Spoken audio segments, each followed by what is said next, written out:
Excel Solver is a heavy-duty tool. Let me show you when to use Excel Solver and how to use Excel Solver. Once you are considering to use Excel Solver in your spreadsheet, you've probably already tried other what-if analysis tools like Scenario Manager, GoalSeek and Data Table, all of which I have covered in previous videos.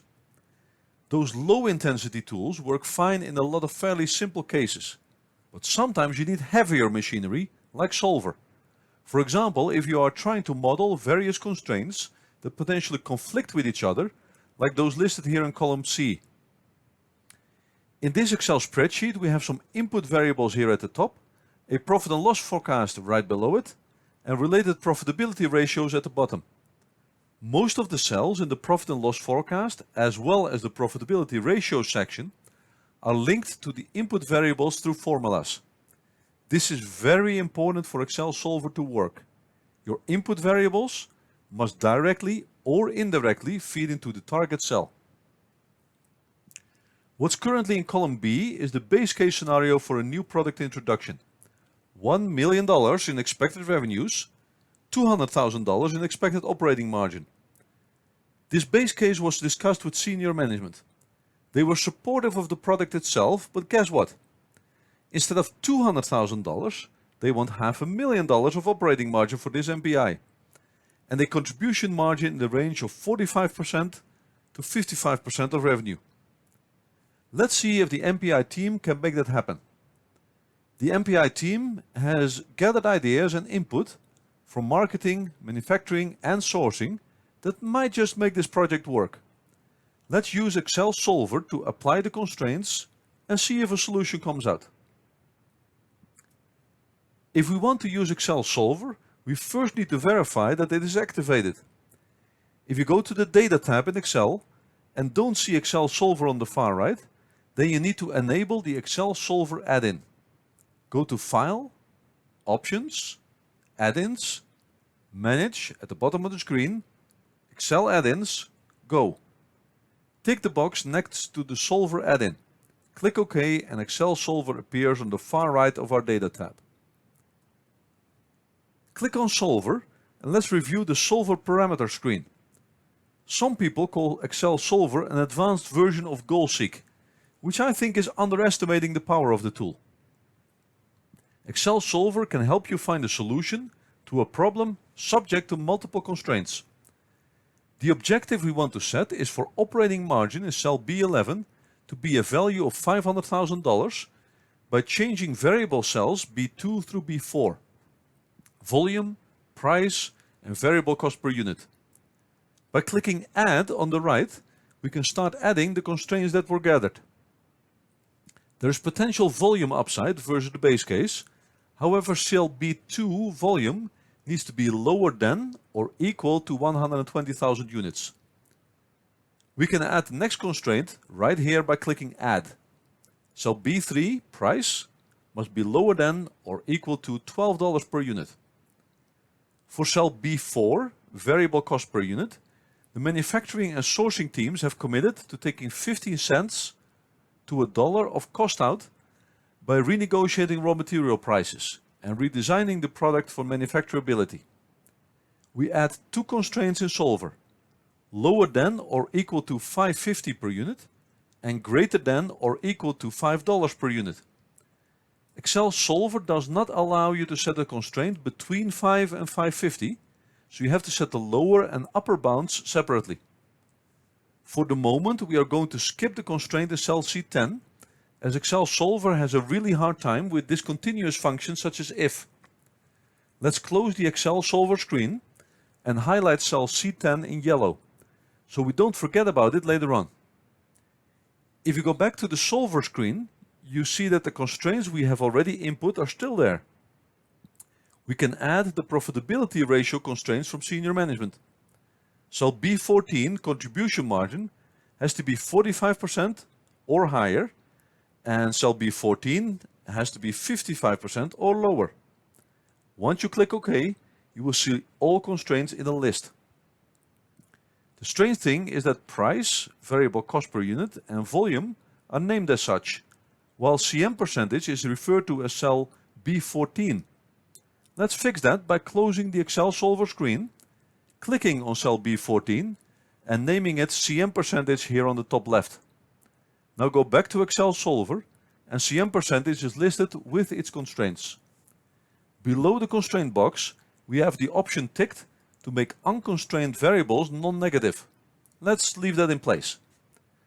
Now we can click Solve here at the bottom and find out whether Excel solver can calculate a solution for us to get to the required operating margin of $500,000, given the constraints listed. Yes! Solver found a solution. All constraints and optimality conditions are satisfied. The solution that Excel solver came up with is displayed in column B of the spreadsheet. This is a solution, not necessarily the optimal solution, but it got us what we asked for. An estimated $500,000 of operating margin in cell B11. Be aware that Excel solver seems to take different paths to an outcome if it so pleases. There are cases where each time you run the solver, a different solution pops up, without changing any of the data or doing anything differently. This is what the message at the bottom refers to. A local optimal solution versus a global optimal solution. A locally optimal solution is one where there are no other feasible solutions in the vicinity with better objective function values. A global optimal solution is one where there are no other feasible solutions with better objective function values, period. Let's work with what we have in front of us. Now don't rush things by clicking OK straight away. We want to save this set of input variables as a scenario. This is how we can combine the benefits of using scenario analysis with the benefits of using solver later on in the analysis. Click Save Scenario, let's name it $500,000 OM, version 1, and click OK.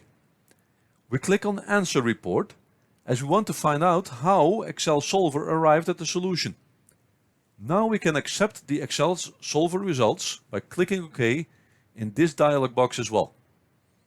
A tab has been added to the workbook called Answer Report 1, which tells you that the objective cell of operating margin has changed from $200,000 to $500,000, shows how the variable cells have changed, and shows how the constraints have impacted the solution. Before we review this in more detail, let's do some formatting to clean up the answer report. In the constraints section, there are lines that have a status binding. For these cells, the value that solver generated is at the limit. The constraint is binding. There is no slack, no space to maneuver. Other lines have a status called not binding. For these cells, the values are not at the limits that we specified. The constraint is not binding. There is some slack, there is room to maneuver if you so choose. The answer report is important.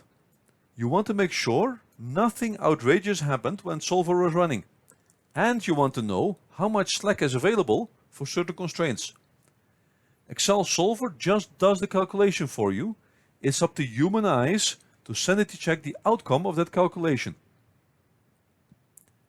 Now let's deal with the comment in cell C10. Marketing recommends that if we aim for a total revenue from the MPI of more than $1.2 million, then an incremental $50,000 in advertising budget in the fixed cost line is needed. Let's add a formula for that in cell B10. If the revenue in B7 exceeds $1.2 million, then put a value of $250,000 in B10. If not, then put a value of $200,000 in B10. The formula recognizes straight away that revenue has exceeded $1.2 million after the solver run. So $250,000 of fixed cost is needed. The fixed costs in this model are really a type of step fixed cost, or fixed to a certain point. The fixed cost increases or jumps when the activity of a business exceeds a certain level, but thereafter remains fixed at this new higher level. If we had added this formula earlier on, when the starting point for solver was the base case revenue of $1 million, then solver would have had trouble handling the sudden discontinuous jump of $50,000 in fixed cost when revenue starts to exceed $1.2 million, as Solver basically tests various solutions in iterations. Now that we have added additional fixed cost, our operating margin in B11 has dropped by $50,000 to $450,000. So let's run Solver again to get it back up to $500,000. Solver has found a solution. The new values are displayed in column B. By changing the input variables, Solver has generated additional contribution margin in cell B9 that can cover the additional fixed cost in B10. Let's save that scenario as $500,000 OM version 2. And once again request an answer report. The answer report is called answer report 2, which shows how the target value of operating margin went from $450,000 to $500,000.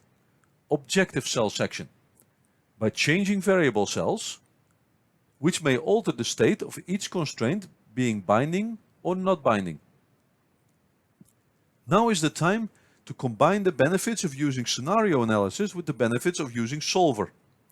What if analysis, scenario manager, summary, report type scenario summary. A tab called scenario summary 3 is added. In the earlier video on how to use scenario manager in Excel, we created scenario summaries 1 and 2. This scenario manager 3 is the current snapshot of all scenarios side by side. The current values for volume, price, variable cost per unit and operating margin are in column D. They are equal to the values in column J, which shows the 500K OM version 2 scenario that we have just stored. The base case that we started this video with is in column E. The three scenarios from the video on Scenario Manager are in columns F, G and H. 500K OM version 1 scenario that we stored earlier is in column I. It no longer adds up to 500,000 of operating margin due to the stepwise increase in base cost. I love having the scenarios side by side. If it turns out that we want to go back to a different scenario, we can simply restore it. Data, what if analysis, Scenario Manager. Take your pick from the 6 scenarios available.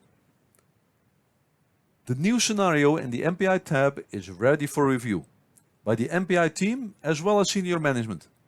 One more check of the assumptions and the relationship between them before hopefully the green light is given and the MPI is launched. And if any new constraints or changes in existing constraints come out of that business review, start up our heavy-duty Excel Solver tool once again, add the constraints, and see if a new and improved solution is available.